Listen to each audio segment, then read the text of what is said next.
Hey everybody, this is Perch. As 2020 kind of rolls to a close, I've been thinking about like what I'd like to see in 2021. It's kind of a cheat because we've got 3 months worth of solicitations in, so we kind of know what 2021 is going to give us. And at least from the major publishers, it's a lot of what we have. There's let's say we got King in Black, we got the Avengers Phoenix event. We're promised Rebirth, another event, and a Reign of X event later in the year. We've got okay. Kill me now. Anyway, I'm sure some of those will be delightful. But over at DC, we've got Convergence 2.0. We've got semi-soft reboot with some titles and all the rest. It's unfair because I know that there's some creators and some people on these books that are pouring their heart out to do some new things, and I think there will be new things in the mix, and I think there will be some comics out of all this stuff that will be quite enjoyable. Maybe this time when the X-Men all cross over, they won't be playing silly games in like Kill the Cat. Maybe, but I think the when I think about this next year, I think about some things I'm hoping to see. And so I'll throw them out. I'm not going to get into the am I likely to see them. I'll leave that to all of you. But here's the things I'd like to see. And probably number one with a bullet, and actually addresses everything I just said, is I'd like to see these companies take the marketing, the promotion, and the messaging of their books more seriously than what they have. I was thinking of some outlandish thing I couldn't get there in time, but just more seriously. I think that the effort in terms of packaging up and promoting and putting this stuff out has been so god awful poor that the tragedy of all of it is there is some good work. There are some good comics out there. There's some really solid things. I mean, case in point, I think the Harley Quinn series that is going on in the White Knight universe is a really solid book.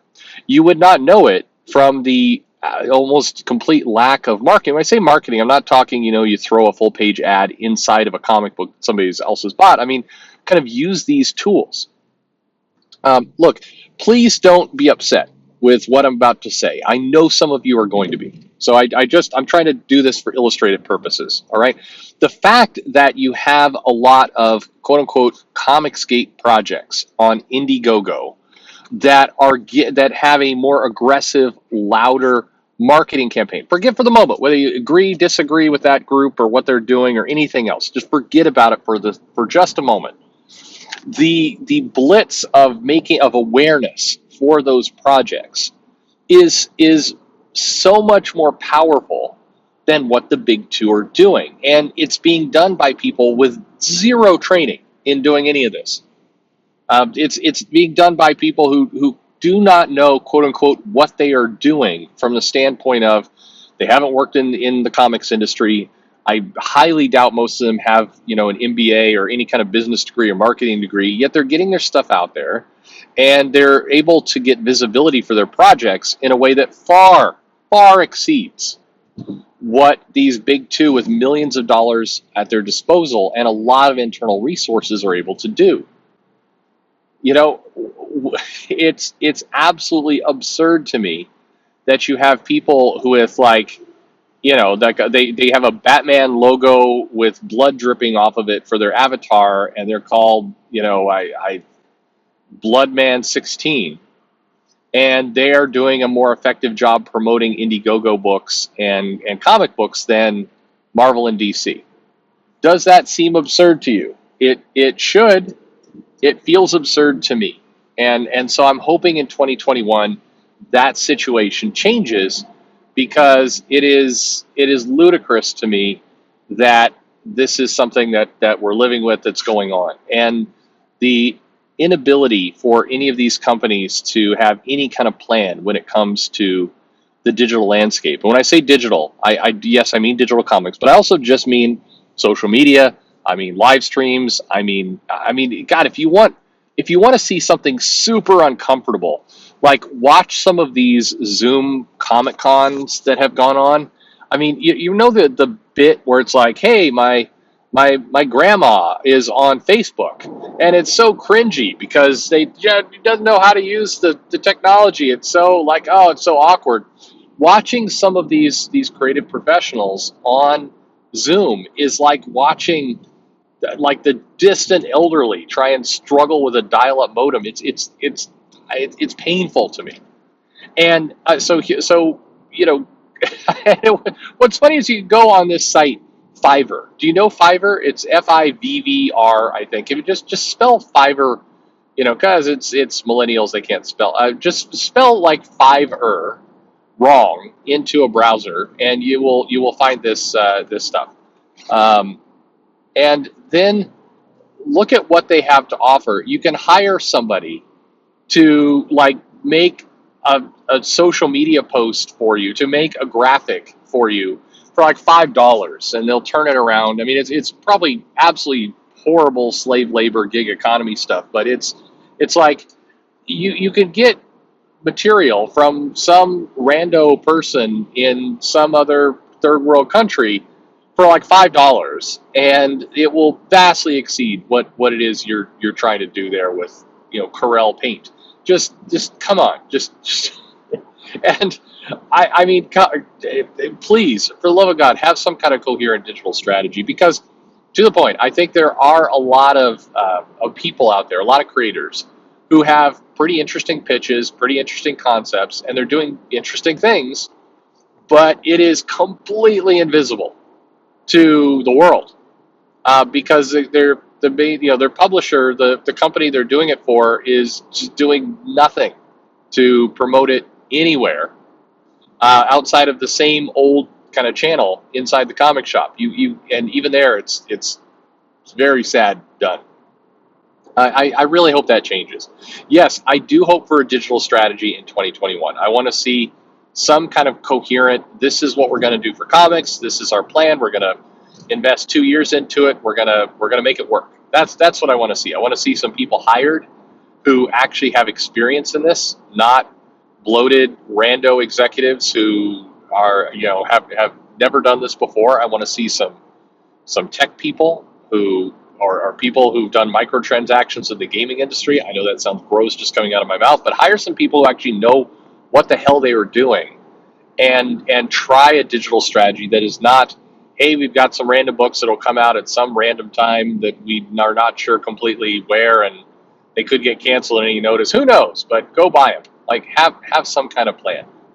Webtoons and some of these companies that are putting things together are making strides. They're making progress because they're actually treating it like a business where they want to make money, and so they're hiring and they're employing people who actually know what they're doing on those platforms. That would be a good plan. Like, try some of that. I mean, overall, I guess what I'm hoping for is just a little bit more solid effort. When I say solid effort, I mean just trying to accomplish something with what you're doing. Try rather than just assume it'll all work out fine. Rather than just assume the comic industry, if we just keep putting this stuff out, they'll go into comic shops, people will buy them, we'll go home, we'll smoke some weed, and we're good. Let's try and actually, have a business that's managed and run like a business. That's my hope for 2021. And I think whether you're an indie, whether you're a big company, whoever you might be, I'm here to. I'm going to cheer you on. Any kind of solid professional thing. It's time to grow up. It's time to move out of mom's basement and actually run a business like a business. And maybe the comic industry can be fun and it can be magical. It can be all those things, but maybe it needs to be magical with different people, like dramatically different people. Maybe it's time for the torchbearers to be replaced by people who are, who actually want to see this industry live for 3, 4, or 5 more generations. Maybe it's time for those people to kind of reemerge and take some footing in comics. On a much lighter note, what I'm hoping for, I'd like to see some really solid, iconic stories for some of the characters that I grew up with. I'd really like to see a good, solid Wolverine run. I think Ben Percy seems pretty good in what he does. I'd like to see like a good 6-issue Wolverine run that is solid, that is not forgettable. that has some real meat to it. Get Victor Bogdanovich back on the comic. Let him do the covers like he wants to, and give us like a good 6 issue.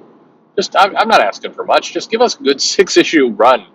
That's solid. I would like it if you would, ship on a monthly schedule or at least a regular schedule. If you're going to double ship, commit to always double shipping. Don't just throw comics out kind of randomly all over the place. Like, let's have some kind of consistent publishing schedule. Hey, Immortal Hulk, maybe if you hadn't double shipped for 50% of your issues, you'd have some comics in the bank now that you could be putting out rather than have a month or 2 month delay in your comics. Wouldn't that be delightful? That if you could have that, that'd be wonderful. I'd like to see the comic companies avoiding the temptation to just run characters and things into the ground. Like, maybe you could just have one Deadpool comic. Maybe you could have Harley Quinn in one thing, just one comic for a while. Maybe you could just, if you're going to publish 18 Batman comics, maybe you have at least some of them tell a different story, have a different feel. Like have one really be a detective book and have one be an action book. And maybe if the Joker is going to be in a solo title, maybe let's not use a Joker in 5 other titles. Maybe you could just have him in one.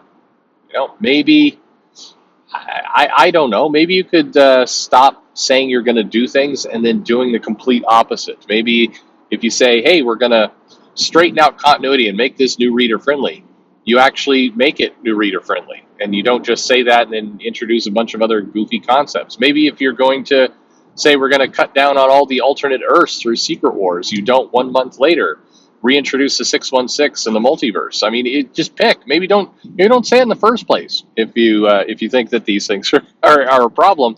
Maybe keep that to yourself and test your theory. I'd love to see some comic creators who are a little less noble and brave, and maybe just a little bit more hardworking. That's what I would say. And by the way, I know that's probably a shot because a lot of comic creators do work very hard, and they do, but maybe you work very hard at growing value, not hot take pitches that nobody is ever going to accept ever in the world. Maybe a little more bravery there. Maybe a little bit more bravery in selling your book. I'd love to see people stand up to each other a little bit more and maybe not just kind of parrot the same regurgitated bullshit that the person they're following says. Maybe think for yourselves. Maybe sorry, I've gone off on I'd like a good Spider-Man story. That's what I'd like. I'd like a good Spider-Man story. What about you? Hey, it's almost 2021. What kind of things would you like to see in 2021? What are you hoping that the industry brings you? What's your hope? If we're here a year from now, what are you hoping for? Better audio in my videos? That makes sense. I get you. I'm hoping for the fucking comic store to be open. That's what I'm hoping for. Anyway, hey, I hope you had as much best as you could. The year. I hope you had as good a year as you could have in this crazy, screwed up, terrible year. I hope that it wasn't too hard on you, and that you survive out of this stronger, and can kind of lift yourself up, find some things to enjoy, whatever it might be, and continue on. That's what I'm hoping for you. Anyway, let me know your thoughts, what you'd like to see in the comments below. Like, subscribe. I'd like everybody to know how much I appreciate. God damn, that's a big bus making a lot of noise next to me. I really appreciate all of your support this year, everything that you've done to make the channel successful and grow. Right on the cusp of 10,000. It's nuts. But I really appreciate all that, and thank you very much. Have a happy new year, and thanks for listening.